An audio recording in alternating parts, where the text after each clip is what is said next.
Booster ignition and liftoff of Columbia. A new decade of spaceflight begins. From the tower. It is slow, that's the case. Yeah, you're Land your touchdown.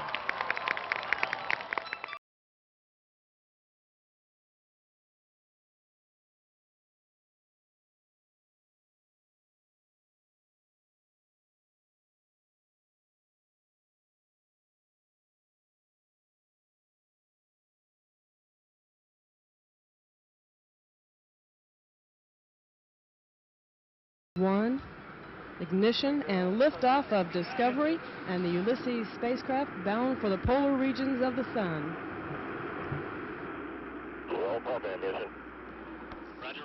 That Space Shuttle orbiter is rocketing into space. But what is space? How do we get there? How do we stay there? And how do we get back to Earth again?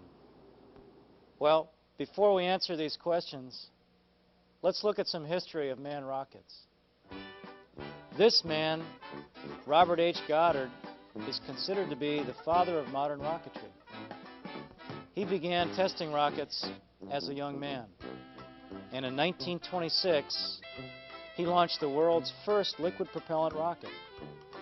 He was also the first to propose using both solid and liquid propellants on the same rocket. Why is that an important idea? Because that's how we boost the space shuttle into orbit today.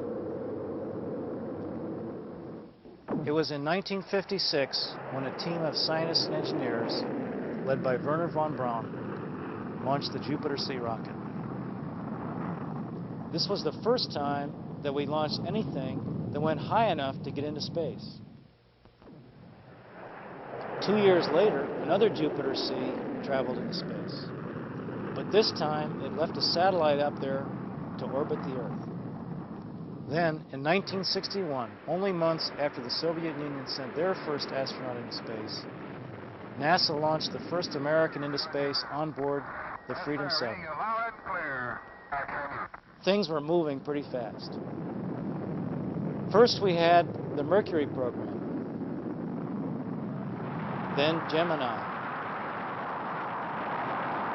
and then, just 8 years after the first human went into space, a Saturn V rocket launched the Apollo spacecraft that carried the first astronauts to the moon. That's one small step. Today, astronauts fly into space in a different vehicle.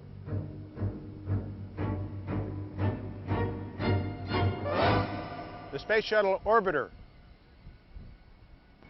To give us enough energy to get into orbit, we use special engines and propellants. Let's look at the shuttle a little different way.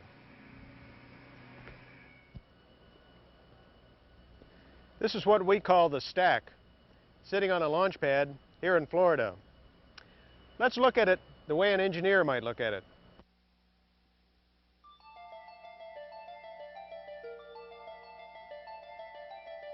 The solid rocket boosters, or SRBs, burn a solid fuel. The external tank, or ET, carries liquid oxygen and liquid hydrogen for the shuttle's main engines. This combination of solid and liquid propellants are very powerful. For launch, we start the liquid main engines first. 3, 2, 1, and we have solid. Then the solid rocket boosters ignite and lift the whole stack off the pad. Downrange 22 nautical miles. The solid rocket boosters push the shuttle for about 2 minutes up through the thickest part of the atmosphere. Then we separate from the boosters. SRB-7 was that something. The shuttle's main engines continue to burn for another 7 minutes, pushing the orbiter fast enough to get into space. Houston Discovery. Go ahead, Tom. Command source is MDM.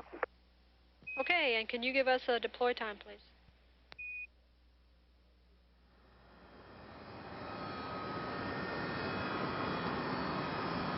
And here's the result. We're in space. But where in space are we? In other words, how far above the Earth have we come? Well, let's use this picture to help explain. Here is the surface of the Earth. Here would be the Earth's highest mountain, Mount Everest, which is about 6 miles high. And right here would be where commercial airplanes fly, about 6 to 7 miles above sea level. The astronauts that went to the moon went 240,000 miles above the Earth. And if we could put that on this picture to scale, it would be 5,000 feet this way. Well, where does that leave us here in the space shuttle? Well, right now in the space shuttle, we are about right here, 160 miles above the Earth. For example, though, the space shuttle can even go higher.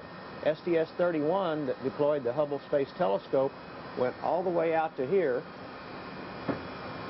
300 miles above the Earth. So what's it like up here? Well, let's do a weather report from space. Well, Tom, I'm going to have a little problem with that because there is no weather in space. In order to have weather, you have to have an atmosphere. Up here in the space shuttle, we're well above the Earth's atmosphere. So I can't give you a report on the weather, but I can tell you what the conditions are going to be like outside today. We can expect a scorching high of about 300 degrees Fahrenheit outside today in the sun. That's about 150 degrees Celsius. Down to a real freezing low of 150 degrees below zero, which is a minus 100 degrees Celsius in the shade. We can expect the relative humidity to be zero, and our barometric pressure is also going to be zero. Now, some of our viewers out there may be wondering, why are these extreme conditions outside when we're only 160 miles up above the Earth's surface, and the living conditions down there are so nice? Well, the reason is down on the surface of the Earth, we have an atmosphere. The atmosphere performs as a protective blanket for us when we live down on the surface of the Earth. Here, for example, is a picture of what the Earth looks like from a satellite 23,000 miles above the Earth. You can see that much of the surface of the Earth is covered by clouds. These clouds are the part of the atmosphere that you can see, the visible part of the atmosphere. The clouds are made up of water molecules. Those water molecules are what account for the relative humidity of our atmosphere. The total weight of the atmosphere above a point on the surface of the Earth is what it makes up for the barometric pressure. Now, we don't have to worry about our climate here in the space shuttle when we're up here in space because we have an air conditioner, what we call our environmental control system on board. This environmental control system will maintain our temperature a nice, comfortable 77 degrees Fahrenheit, which is about 25 degrees Celsius. Relative humidity will stay at about a constant 50%, and our barometric pressure will be about 29.92 inches of mercury. Back to you, Tom. Thanks, Bruce. As you can see, the environment in space is very harsh. So here in the orbiter, we have to make the environment duplicate the environment that is down on the Earth's surface.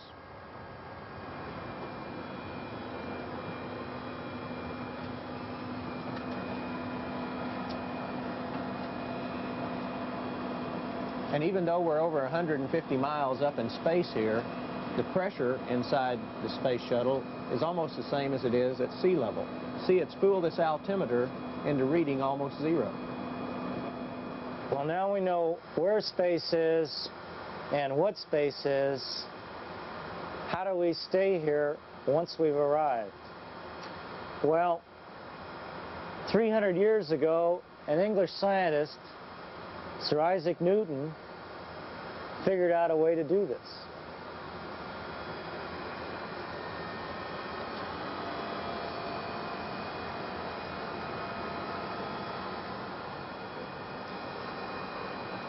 He began by showing a very high mountain.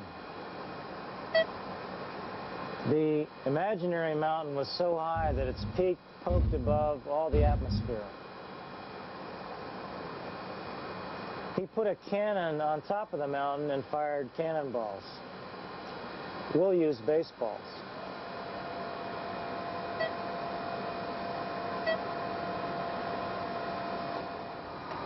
Okay, here's our imaginary mountain. Let's pretend that we can climb to the top of this mountain with a sack of baseballs. Now, if we throw one of these baseballs straight out from the top of the mountain, Would it go straight out like A, fall straight down like B, or fall in a curved path? While C is correct, the baseball would fall on a curved path. Even on this tall mountain, it still feels gravity. This is because the ball has two motions acting on it at the same time. It's trying to go straight out, and it's also falling toward the earth. The result is the baseball travels on a curved path and lands right here. Now let's throw another ball, only this time much faster.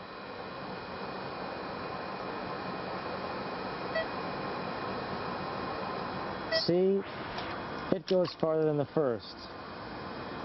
If we throw another ball even faster than the last one, it goes farther still. So the faster we throw the balls, the farther around the earth they go. Now we'll take our last ball and throw it as hard as we can.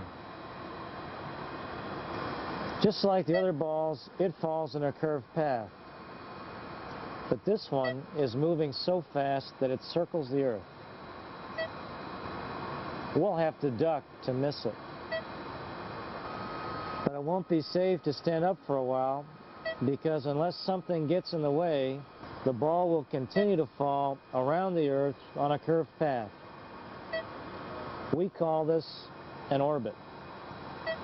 Of course, the space shuttle doesn't launch from a mountain, but we still need a lot of speed to get into an orbit around the Earth.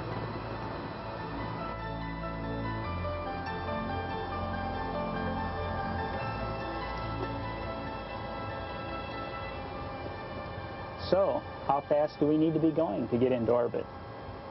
Well, if the space shuttle had a speedometer like the one in your car, it would have to get all the way to 17,500 miles per hour to make it into space.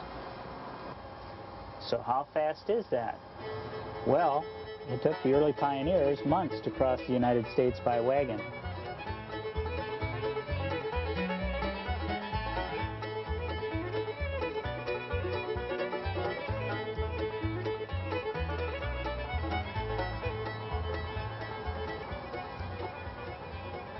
It took the first transcontinental trains a week to cross by rail.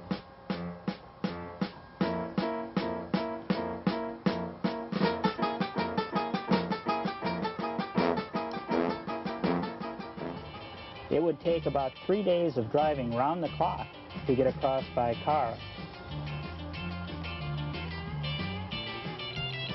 And it takes about 5 hours for the average airliner to fly coast to coast.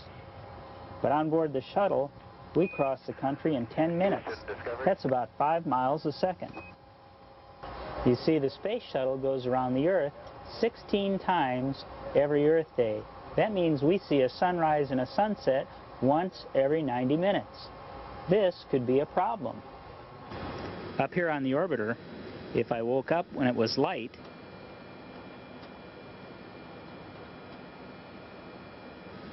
and went to bed when it was dark,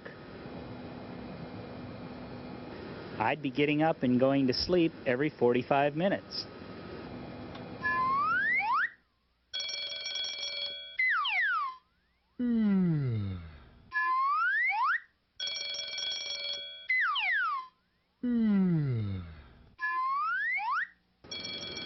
That wouldn't work.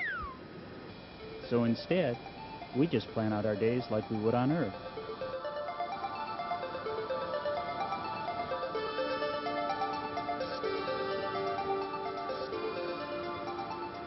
Another thing you should know is we just don't float around on the orbiter because there is no gravity. We still feel Earth's gravity. So why are we floating? Because we're falling. Let's say the string is gravity. And let's say this apple is like a spaceship orbiting the Earth. You see, it's gravity and our speed that keeps us in orbit. Without gravity, we would fly off into space and never come back. Here's another example.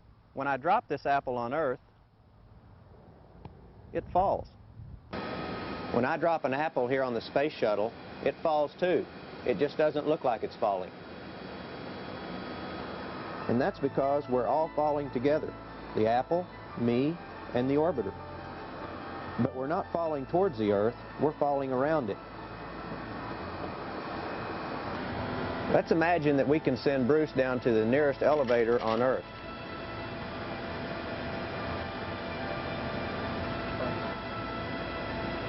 The elevator is going to the top of a very tall building.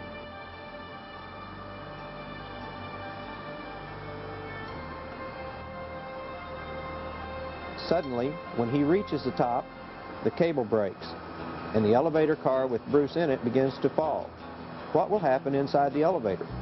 Well, since he's falling and the elevator is falling at the same rate, he starts to float. His body isn't pushing on the inside of the elevator anymore. He has no weight. He's weightless. If he had an apple with him, it would float too, just like the one in the orbiter, because Bruce, the apple, and the elevator would all be falling together. It'd be a fun ride until he hit the bottom. And that's why things float around up here, even really big things, because we're all falling on a curved path around the Earth. Well, now our work in space is done, and it's time to go home. So how do we do it? Well, first, we have to slow down. Let's go back to our imaginary mountain. Here's our baseball orbiting the Earth. It's going around every 90 minutes, too. We know the other baseballs weren't able to get into orbit because we didn't throw them fast enough. Now, to bring the baseball back from orbit, all we have to do is slow it down just a bit. Watch what this looks like.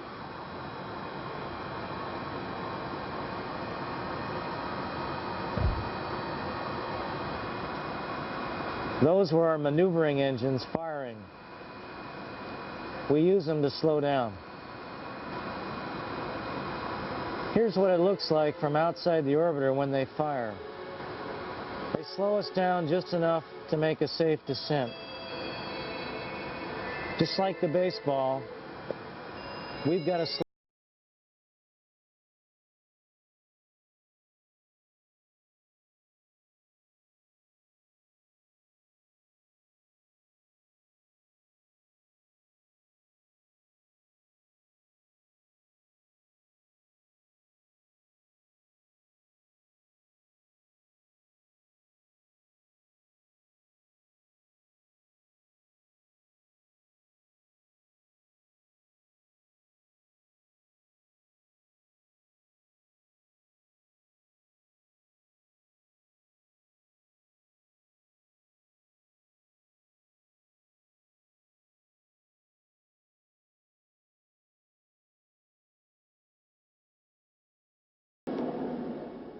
Space is great, but a safe touchdown sure feels good. After traveling 2 million miles in 5 days, it's nice to be back home again. So now we know that it takes a lot of power to push the orbiter through the atmosphere and into low Earth orbit in space. We have to go very fast to stay in space, and we have to slow down just enough to allow Earth's gravity to pull us out of orbit when we want to return. That's how we get into space, how we stay there,